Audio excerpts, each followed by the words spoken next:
Well, a very good evening on the 14th of February 23. It's Valentine's Day, isn't it? Don't worry about this lot. I'll come to that shortly.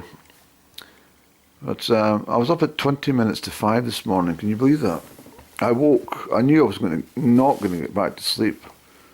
I woke with a bit of a start. That's the only way I can describe it.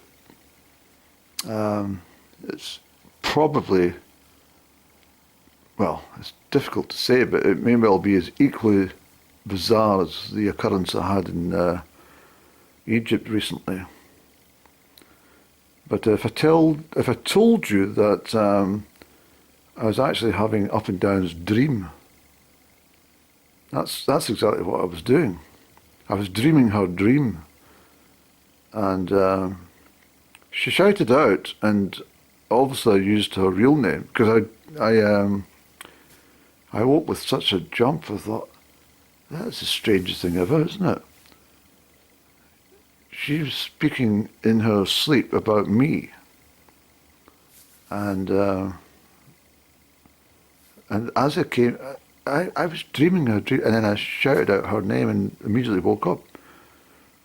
And anyway, I came through. I will put it on. I took a quick screenshot of my computer for the time and the date to show you. Anyway, that was this morning. I had probably about a 20-minute nap about 8:15. So that fire's been on since 5:30 this morning, believe it or not. That's just the way it is. And then I shot up to Aberfeldy, and anyway, that's a whole another story. I did sit at Amel Reef for a little while, but I yapped to my camera, but I'm not going to use the footage. It's rather pent-up anger. I was spilling out the emotions from the last 24 hours.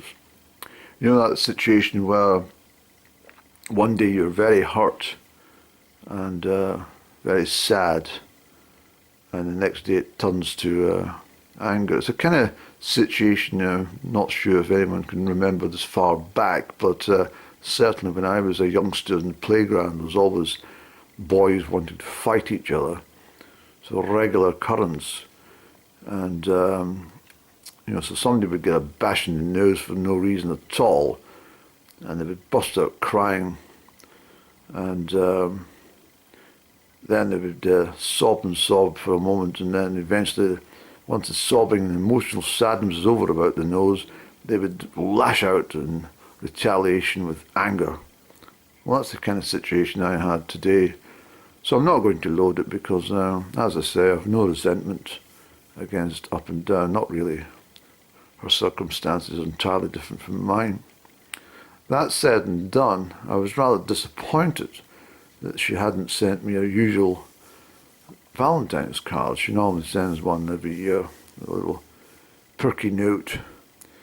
I got several dozen cards. Most of them are now in the recycle bin. I just thought, if you can't even spell properly, then you're not worth going out with. So I just put them in the recycle bin. But this card here was rather fun. I thought it was very, very nicely. Quite a big card as well. As the postman was trying to stuff it through my letterbox, I had to open the door in the system. I said, "How many cards have you got?" He says, "Well, half a sack full. Is that what you used to use?" I said, "But I can't get this one through the letterbox." Anyway, I don't know who it's from. That's the whole idea, isn't it? Valentine's, secret Valentine's messages and stuff. But this little note I thought was rather quirky. It said, "Roses are red, violets are blue. I've got a doze, and so now have you." I thought that was quite, well, I don't know if it's any of my exes, but I'm not sure. But I certainly haven't been to any clinic. You're probably wondering about this lot here. Well, this is a saga that happened on Sunday. My mind's all to hell at the moment, but I believe it was Sunday. I was looking for Nestle. I don't really go much in Nestle's confection. It's rather sweet. But this is a rather popular thing. It's called Coffee Mate. And it does exactly what it says in the tin. It conjures up a lovely texture for your coffee. Makes it nice and creamy. And it saves you with cholesterol, although I will say that if you leave the teaspoon for any length of time and then you look at the teaspoon, the contents, I think, goodness me, that must be all in my stomach and artery. How the hell are we going to get rid of that? But anyway, the story is, this has been very difficult to hold off. This is an empty tin, see? So I went to my storage box, and this is one of my emergency tins. Again, it's by Nestle, and it's evaporated milk, isn't it? So it does the job. Not as quite as good. It's not quite as creamy, but it does the job, because I don't drink any of that filth milk that is available in the supermarkets. It's just greasy muck. So what I do is I get this called Marvel, which is rather marvellous, with tea. I remember when they used to sell it in great big containers, bought for half the price. But this is a B&M job. The last time I got one, it was £1.25. I was forced to buy it today because it's it's essential, isn't it? It's gone up to £2. It's ridiculous. I said to the chap, I said, what on earth's going on with your pricing? He says, don't ask me. I said, well, who am I going to ask? The cat. And he says, no, don't be so rude. I said, well, £1.75, it's a £2, it's a 75% increase for no reason. This little gem from a tin is now going to the bin because it's past its sell-by date. If Up and Down hadn't got me so fraught and made me die on the couch last summer, I probably would have been able to notice that this was coming up for its sell-by date, because I've got a database full of all my produce in my storage in case we have a nuclear attack. And lo and behold, it's to be used by the July 2022, so it's obviously past. It's too far back to use. Not going to chance getting a upset tummy for the sake of this. Well, this was bought for £1 out of a major supermarket chain not that long ago, and now it's £1.65. It's the cheapest I've seen it. Ridiculous. But this is a whole new story altogether. Let me just get a sip of tea, please. Slurp. Slurp. I prefer to slurp because it's well, it proves I'm drinking tea, doesn't it? The Coffee Mate is almost as difficult to find as a can of Lilt. If anyone's seen me use Lilt is going to come back again, but under a different name. But Coffee Mate, I bought this B&M, and it's is it 500 grams? I'm sure it's more than that. Oh, let's not fuck about. It's a kilo. Yes, it's a kilo. And it cost me £2. Sorry, I do beg your pardon. A kilo was £4.79. And the 500 gram container was £2.69. But for 4 weeks in the trot, B&M have a new Coffee Mate. So on Sunday, I also zipped into Aldi, and they don't have any at all. So that was two major stores without it. But the good news was that during my little escapade, I met many people I haven't seen for such a long time, little chats and golden, your little golden moments, and the side of tomatoes, and chatting away and stuff like that. But anyway, I wasn't in for a big shop. I was only there for the Coffee Mate.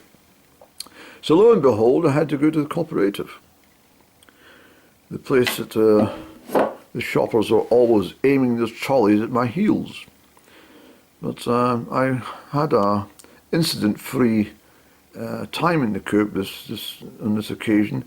But to my horror, absolute horror. I saw the coffee mate. I thought, oh, good, it's there. I picked it up. It was 500 grams. I glanced down and says, this can't be correct. So I says to the assistant, I says, excuse me, I said, but is this coffee mate correctly priced? She says, yes, I think it is. Oh, yes, it is. I says, it says £5.65. Oh, yes, that's what it costs. I says, for 500 grams, I says, I can get a kilo for $4.79 B&M.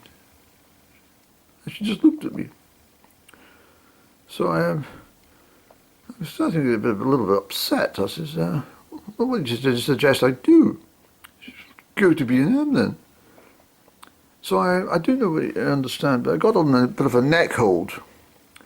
And the manager came down the stairs. He dashed down. He said, oh, goodness me. And I said, so I got him as well in the neck hold. And I kind of ushered them both right to the front of the shop. And a lot of the shoppers were, what's going on?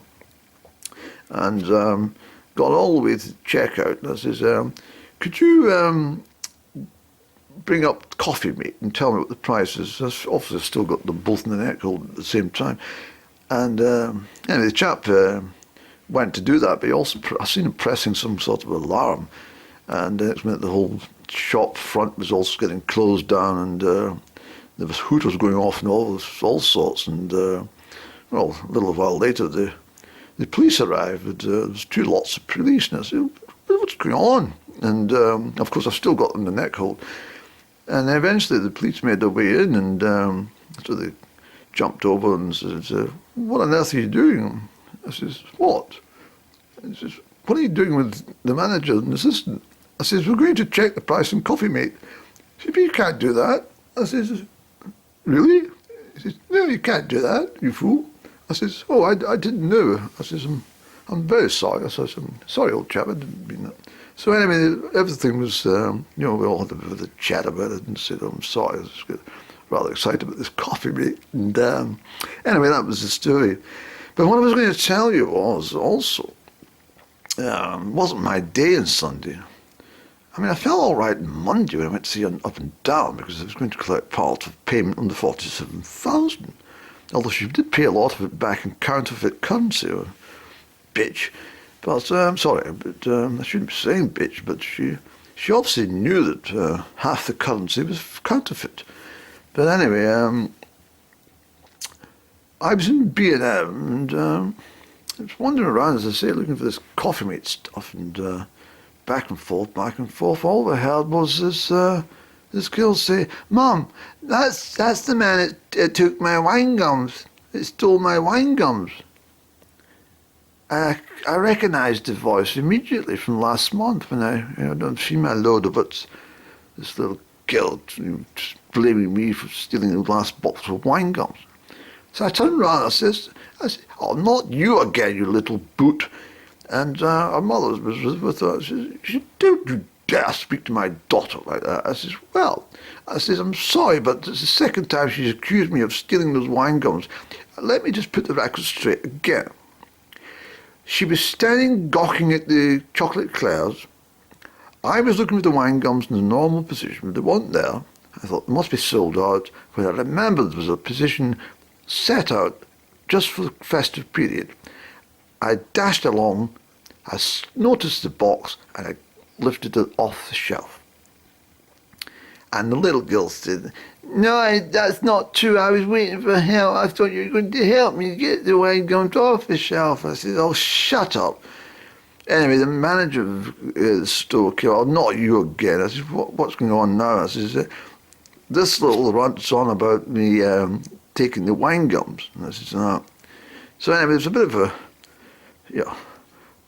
a rumpus regarding the whole situation, and mother was frantic, furious and stuff. It reminded me a little bit of Up and Down, but she gets all fraught.